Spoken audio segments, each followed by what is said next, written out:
Hi, Samantha Tong again from Laboratory to Marketing. Today I am here with Ruby from the Events Hub.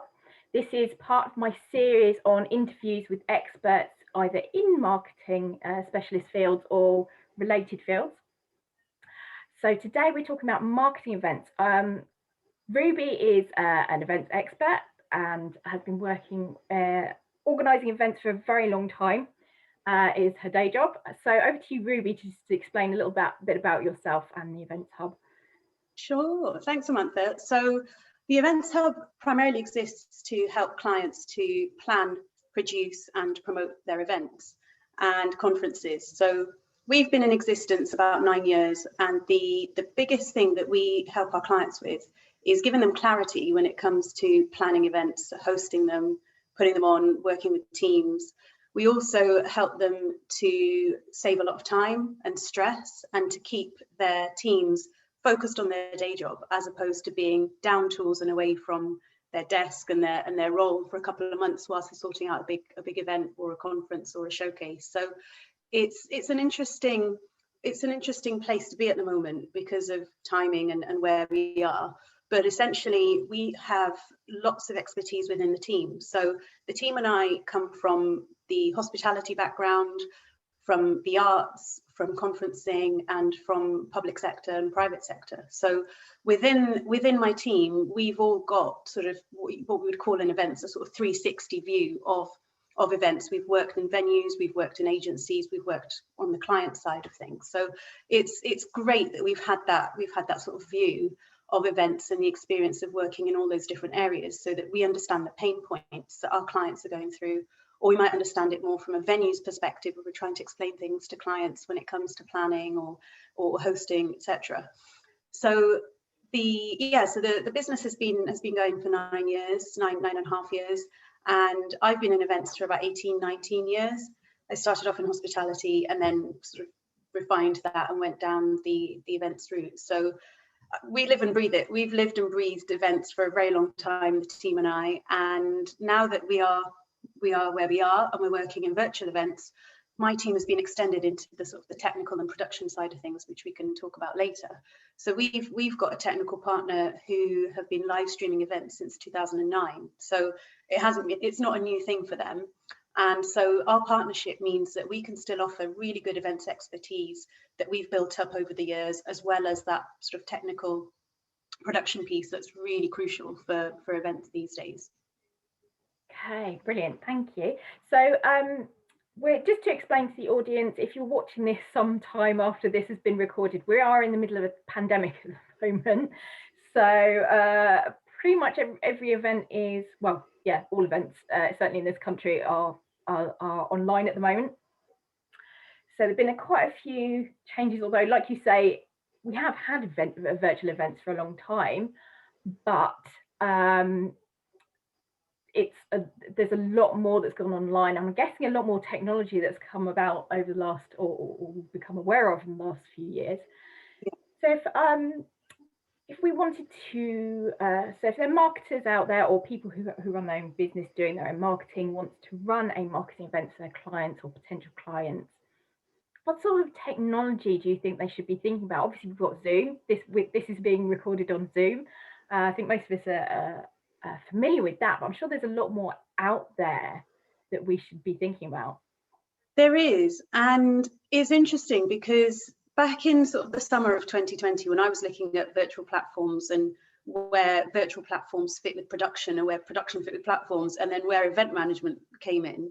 And interestingly, those are the three key areas that we as a business and as a service are focusing on now: is event management, technical production, and virtual platforms. So that's very much kind of almost the starting point as well when you start to plan a virtual event, are those three key areas, but also the areas that we focus on and we can cover under one roof when we plan our clients' events. So that aside, when it comes to kind of looking at platforms and technology, last summer I was thinking about kind of, sort of not over the top, but all singing, all dancing platforms, thinking, right, this whole thing has completely revolutionized how we attend events, how we run and host them, and how we get involved in them.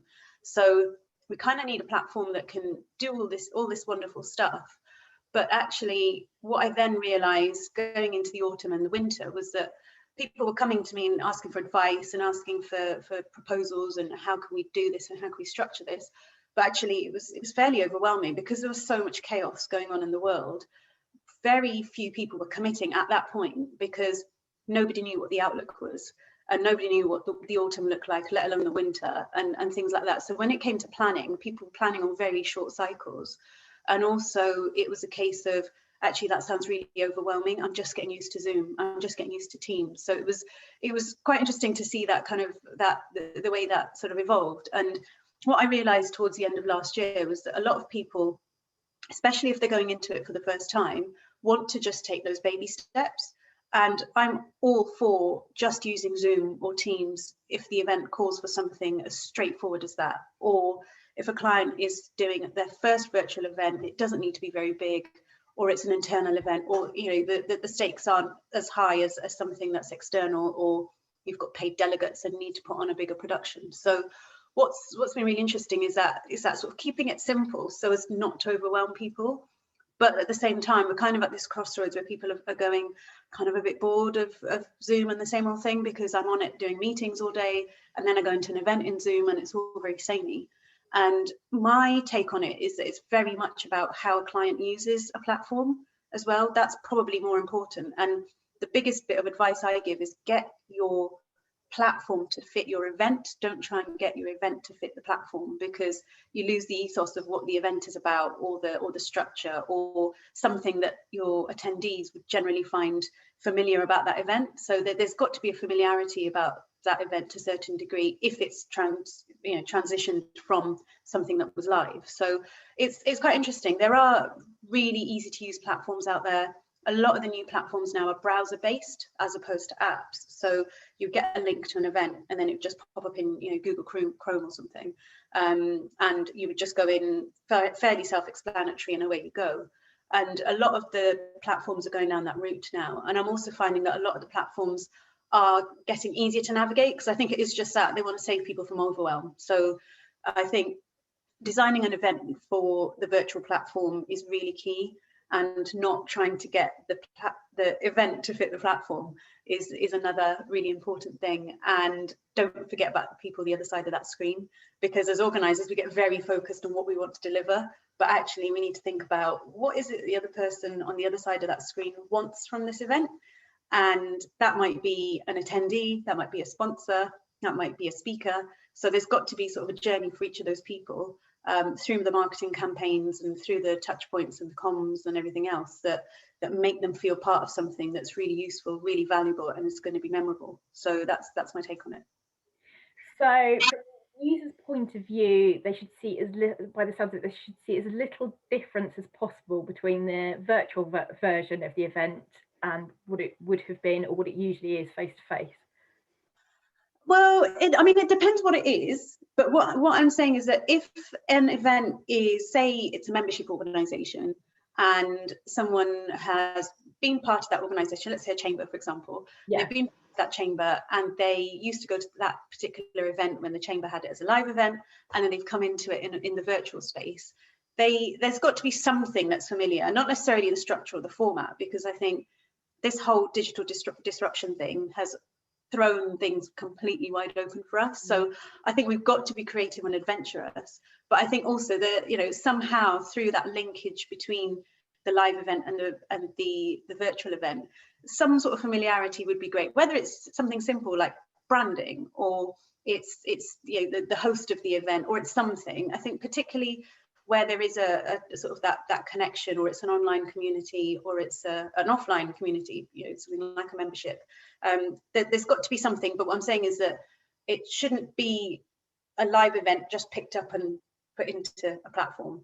It's got to be thought about, and we've got to be creative, and we've got to be clear on the objectives. And that's usually where we start with our planning process, is what you're trying to do here. And again, that's even more important in the virtual, because there's so much competition now, and there's so much kind of noise and demand on our time from others offering very similar events, or offering networking, or whatever it is, and we don't have to travel, and we don't have to think about how we're going to get there. So actually there's a lot of things vying for people's attention. So we've got to really think about the planning and how we make something kind of, you know, how we format it, how we kind of evoke that sense of being part of something, if that makes sense. Yeah, it does make sense. So and do you see what at some point we're going to be back face to face, do you see virtual events continuing and having a lot more online events as opposed to the number of online events we had pre-COVID?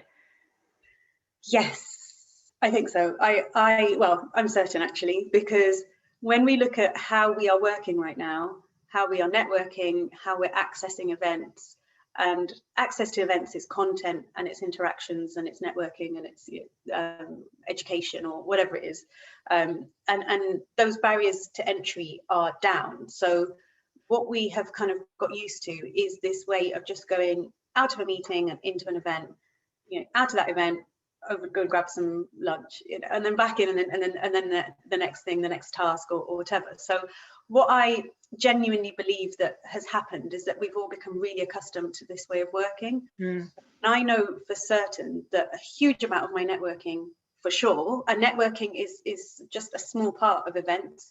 A lot of people would argue that, you know, networking events is just a small part of networking. You know, the networking is a big thing and brings in things like social media and all the other stuff that we all know about. And there are people in our networks who talk about this far better than I do. But what I'm saying is that if I just take the example of a networking event, I get what I need for my networking events online, and no stress, no traffic, no, you know, worrying that I'm going to miss the school run or something on the way back. You know, none of that is happening for me. So I definitely think that we are going to pick and choose where we'll spend our face-to-face events time. And that could be a social event every couple of months for one of our networking groups, or that could be a showcase or a business exhibition that you certainly want to attend in person because of X reason. But at the same time, you know, another event from the same organizer in a different part of the year or with a different agenda could be perfectly suitable to attend virtually. And so I think we'll all have this sort of hybrid way of attending, I think, everything: meetings, working, offices, you know, events. It's all kind of becoming this blended approach. Training, I mean, what this situation has done for virtual training is phenomenal. So what I think is a lot of people be focusing on how they work, what they get from those interactions, and how streamlined their days are. And then also for me, it's really useful to see the bigger reach in terms of numbers when it comes to virtual events, and the bigger reach globally. So we sit here and we talk to people in the States and Europe and Asia and Africa, you know, and it's just phenomenal. And so we're planning events that are across time zones at the moment. And I've got a big conference next week where we are literally global next week. And it's really exciting because we are doing something completely incredible when you think about how the technology allows us to facilitate that. And we've still got the high level of interactions, and we've still got that kind of community feel, because that event has that reputation of being a community event. It's highly interactive, it's got a fantastic reputation. So all that sort of stuff, I think, package that all together.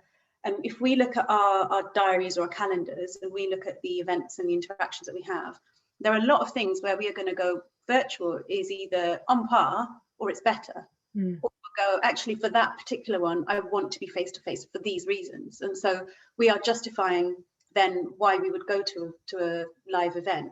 So on the flip side of that, for people like me who are organising those events, we also need to think about added value when we're running a live event, or an added value when we're running a virtual event, depending on how we want to shoehorn people. But we don't want to shoehorn people, we want to give people choice. So that's also really interesting. I mean, there's a heck of a lot that we have to plan and preempt, and we have to have contingencies, because should that hybrid event or that live event suddenly need to become a virtual event, we've got to have things in place. So there's lots to think about, but I think this process has helped us weed out the events that weren't that particularly effective. And so it's been an interesting process for me anyway, and for my clients, and the way we look at how we plan and you know, work on our events. Okay, and within that you mentioned conferences, and I guess this is something that very much straddles on and offline, and by the sounds of it, moving forward, it could be on or offline. One of the things that often falls to marketers and or business owners who are looking after their own marketing is getting speaker spots for conferences. Do you have any tips or things that people need to think about if they're looking to try and get speaker spots, and what they should be thinking about when it comes to speaking itself? So is that in terms of recruiting speakers, or is that in terms of someone who wants to be a speaker at someone else's Someone event? who wants to be a speaker. Yeah. Okay. I think, I mean, it depends, because if they're experienced, then they, you know, and if they're experienced in speaking live, then they've kind of got that behind them, and they've got that portfolio, and they've got that experience. Not to say that it's exactly the same as when you speak in a virtual event. And it's interesting because we've seen speakers from both sides kind of do better or worse in the virtual, which is completely normal. So I think if someone wants to be a speaker at other people's events, I would try and understand sort of what the ethos of the conferences are. And what's really interesting is to try and understand, is that a conference for internal, stakeholders? Is it staff, or is it a board or whatever? Or is it for external attendees? Or is it something that's going to be marketed? Or is it closed? Or is it exclusive? Or is it invite only? Or is it, you know, so there's lots of kind of things I think that can come into it. So try and really understand kind of what that event is about first, and what it's trying to do, and then how their expertise fits into that event, and how they would be an ideal speaker for that. So there are lots of different ways for the speakers to get involved with events, whether it's a straightforward sort of presentation or a keynote, or whether it's being on a panel or a discussion or a fireside chat, or and I've seen this kind of evolve over the last couple of months. I've seen it become more of a natural kind of conversation like you and I are having, which is less structured. And I think that's nice, because it sort of just flows, and it's quite organic.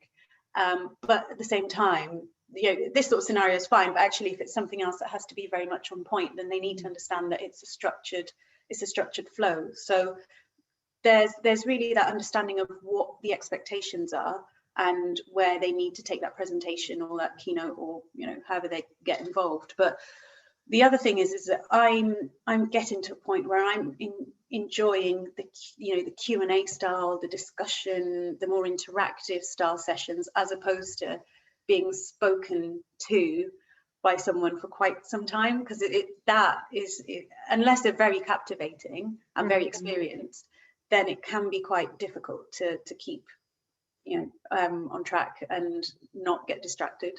So what I would suggest is that they understand what the event is about and who the audience is, and then what's expected from a speaker, and then perhaps, you know, putting forward a portfolio and sort of demonstrating what they've done and how they've done it, and so on and so forth. And then from there, sort of taking the conversation on with those particular conferences that they've identified, and seeing how best they could work together with the hosts. So it's just kind of scoping out, having a chat, having a discussion, and really trying to understand what the ethos of those events are about, because different events will need different skill sets and different styles as well. So it's a real kind of fine line. But I think this whole situation has shown us that we've got to ask questions, we've got to dig deeper, we've got to be clear about objectives, we've got to be open, we've got to be flexible. So just so much. I mean, I'm learning so much about human nature through this process, and I guess you are as well. And I'm just trying to sort of figure things out, figure ideas out, figure people out, and it's a really interesting sort of process. I think it's an interesting time that we're living through. Yes, definitely.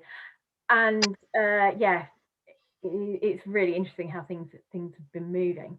And I'm guessing the last thing you want, if most of the people that watching this probably don't have a speaker portfolio yet, or if they do, it might be the odd thing they've done at the occasional networking meeting. I suppose I'm guessing the last thing that you want is a speaker who turns up and then just does a sales pitch which I think we've all seen. So from your point of view, especially the conferences we're talking about, it really does need to be something educational and passing on knowledge. It's about demonstrating credibility, not buy my product, buy my service. Absolutely, yeah. We do put out a disclaimer with all of our conferences, particularly where there is a commercial speaker or a sponsor, to say, look, this is absolutely not a sales pitch. This is about imparting your knowledge and sharing something. Definitely not about the company, definitely not a sales pitch.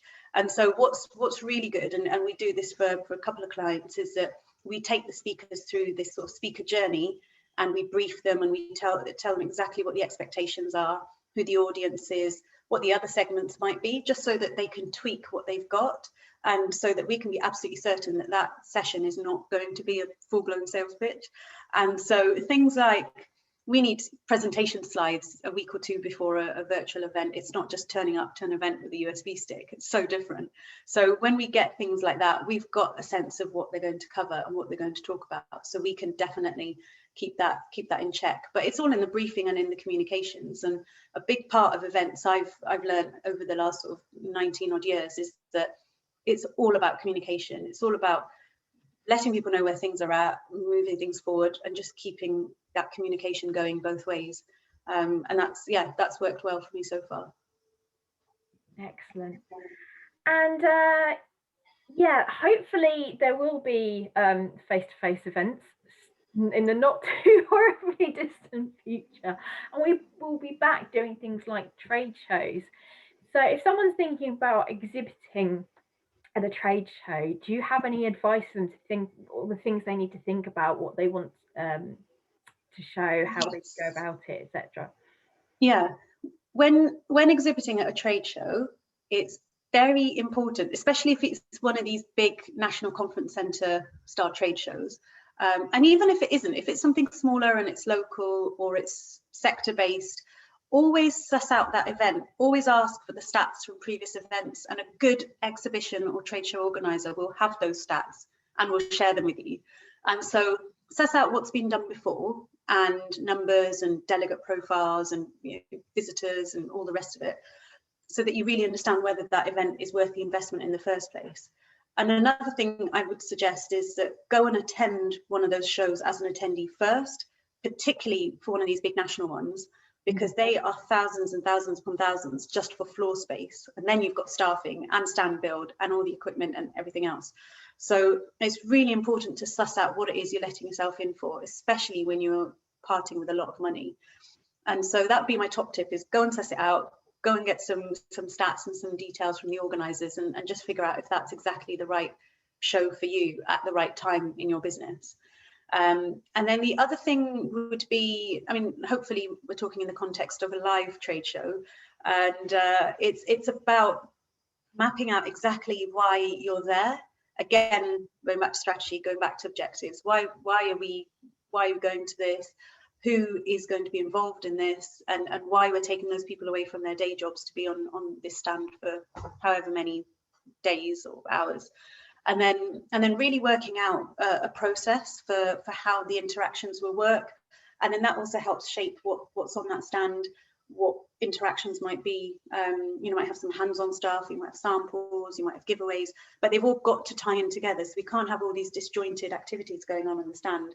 They have got to be part of this bigger strategy, kind of leading on to the next stage of that journey. And then you've got follow-up and the rest of it. So it's got to be cohesive. And there's got to be, you're not just giving away giveaways for the fun of it. There's got to be a real understanding, and also budget, really nailing down a budget, because it's easy to get carried away with these shows, and it's just, are you then going to get the return on investment if you go a bit mad with the budget? So nail it down and be really strict with yourself about how much you're going to spend or you're willing to spend on that event. And again, staffing comes into that as well. So I would definitely do that. And then the big key, and I have seen so many companies fail at this big time, is the follow-up. So it's once that event is over, that show is over, and honestly, Samantha, I've been to shows, I'm not going to name and shame, but I've been to shows. The shows have been great, But individual exhibition stand holders, I've said to them, I love your product. I would love to have a demo, or I'd love to have a chat after this demo on the stand or whatever. And they've never followed up with me. And I think, what a massive loss. And that's from software to, say, promotional materials. It can be any business who just hasn't followed up. And I think, what a loss, because that could have led to really great things for me as part of my business growth, or as my personal growth, or for them, it was business. I mean, why are you at a trade show if you're not following up? So the key part is 100% that follow up after an event, and how you then put those people into your process and your marketing process. Yeah, it's just astonishing. How many people don't follow up properly. It is horrifying, especially when you, as you say, especially the big shows where they've spent sometimes, for some of them, £100,000. Yeah. And then there's no follow-up. I mean, funnily enough, another one of these videos, as I mentioned, it's a series, so guys, have a look at the other videos. One of the interviews I had was with Barry Clark, who we both know, who's an expert in sales, and this very subject came up. Don't follow up after trade shows. It is so important, and if you're a larger company, have your marketing guys there. Oh, absolutely. You make sure that follow-up is nice and easy. You've got the process designed before you turn up, so it actually happens.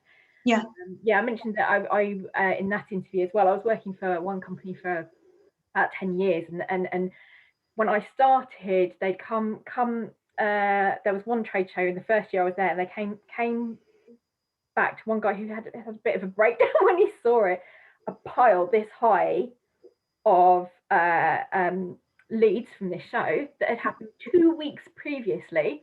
Then he was expected to put on the CRM, and then the sales guys would eventually get around to following up, at which point the lead has gone dead cold. Of course they do. That's another top tip, is from events particularly, and this is networking, this is trade shows, this is every event that you interact with, you must follow up ASAP.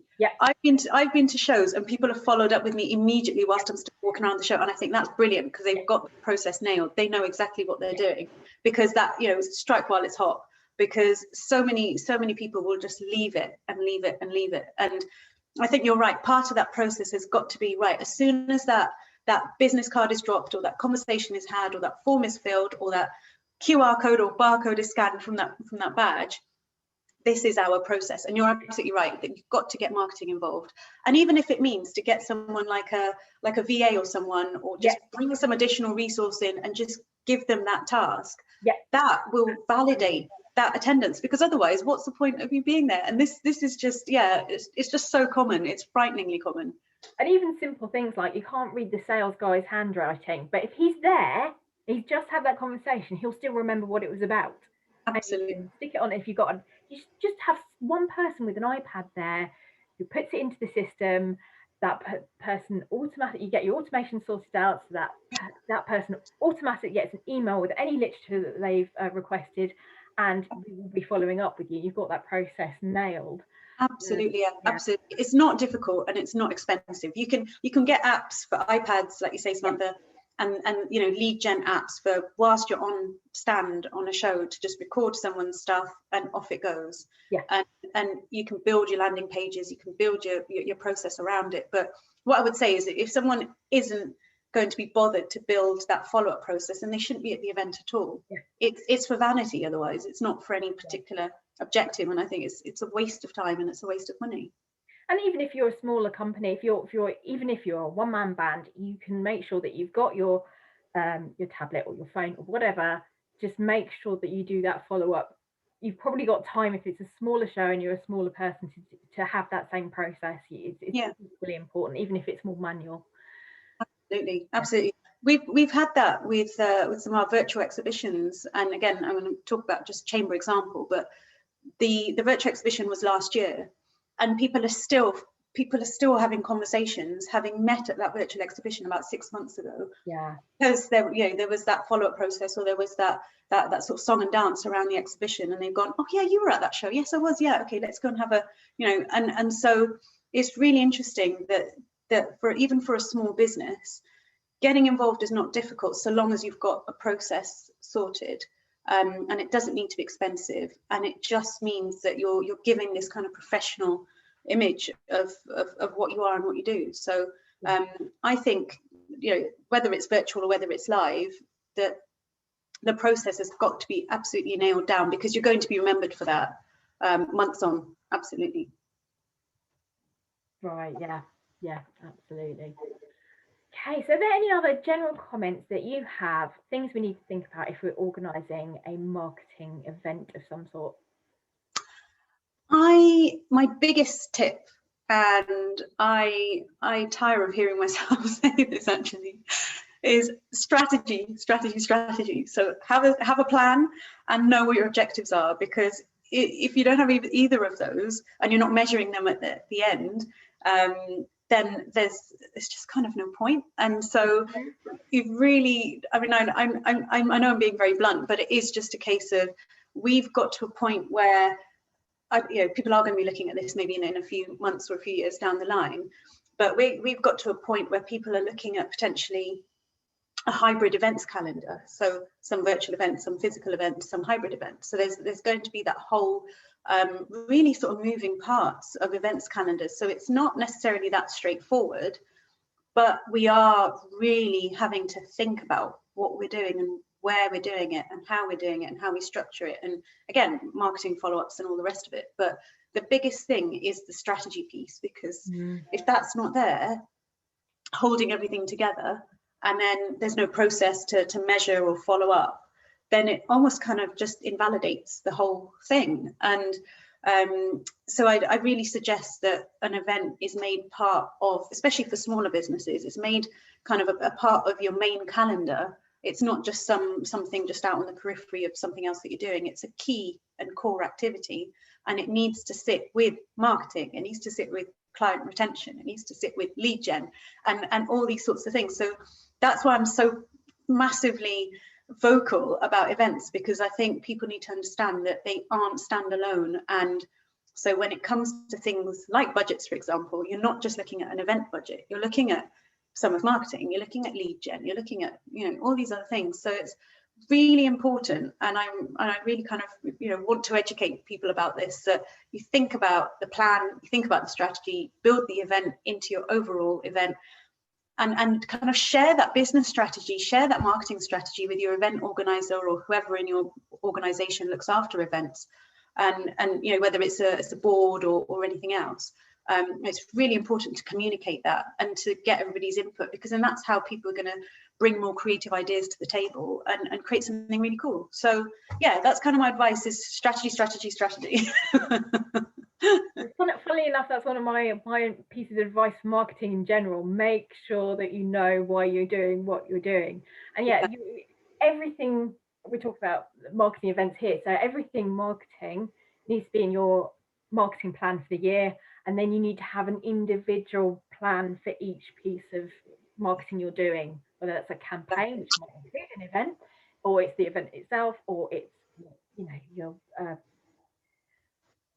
a new website, whatever it is. You need to make sure that you know what your objectives are. You've got a strategy so that you know if you've achieved those. Apart from anything else, you need to know if you've achieved your objectives or not. Otherwise, you will do it next year. Yeah, absolutely. So, absolutely. Objectives. You won't know if you don't have any objectives. Absolutely not. No, definitely not. And then how do we learn from that? And then how do we review if we haven't had objectives to work towards? So it's so important to just think about those things, and again, you know, tie up events and marketing and sales and, you know, all these other parts of the business. And they don't necessarily have to be separate. You know, they sort of overlap, particularly in a small business. When a small business owner like you and I is doing all these different things, all those activities kind of become part of one. So it's very hard then to separate it out. And that's how we work with our clients. We want to work with them, trying to help them to move their business forward and have those events as part of their growth. And then that helps us grow as an organisation and as a team as well. So happy days. Okay, brilliant. Thank you so much for that. This is some really useful information there. I will, and yeah, as a reminder for people who are watching this is part of a series. Check out all the other videos. all sorts of information related to or part of marketing that will really help you with your marketing strategy, I hope. So thanks very much to everyone for viewing, and thank you so much, Ruby, for being my interviewee today. Thanks, Samantha. Bye everyone.